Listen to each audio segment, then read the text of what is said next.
வணக்கம். இந்த வீடியோவில் 20% முதல் 30% வரை கூடுதல் மாத ஓய்வூதியம் பென்ஷனர்களுக்கு புதிய உத்தரவு சார்ந்து தகவல்கள் கிடைத்திருக்கின்றன. இது குறித்து முழு விவரத்தையும் பார்க்கலாம்.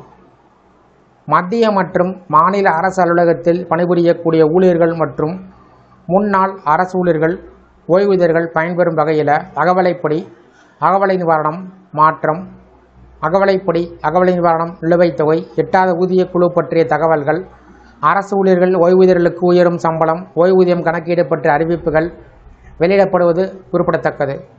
அதிக வயதான ஓய்வூதியர்களுக்கு உடல்நலனை கருத்தில் வைத்து கூடுதல் ஓய்வூதியம் வழங்கப்படும் என்று மத்திய அரசு அறிவித்திருக்கிறது. இது சார்ந்து லோக்சபாவில் எழுத்துப்பூர்வமான கேள்வி ஒன்றுக்கு பதிலளித்துள்ள மத்திய இணையமைச்சர் ஜிதேந்திர சிங் கூறியிருப்பதாவது: 6வது மத்திய சம்பள கமிஷன் ஒப்புதலின் அடிப்படையில் 80 வயதினை கடந்த ஓய்வூதியர்களுக்கு 20% கூடுதல் ஓய்வூதியமும், 85 வயதை கடந்த ஓய்வூதியர்களுக்கு 30% கூடுதல் ஓய்வூதியமும், 90 வயதை கடந்த ஓய்வூதியர்களுக்கு 40% கூடுதல் ஓய்வூதியமும், 100 வயதை எட்டும் ஓய்வூதியர்களுக்கு 100% என்ற அடிப்படையில் கூடுதல் ஓய்வூதியம் வழங்கப்படும். ஓய்வூதியர்கள், குடும்ப ஓய்வூதியர்கள் அனைவருக்கும் இது பொருந்தும்.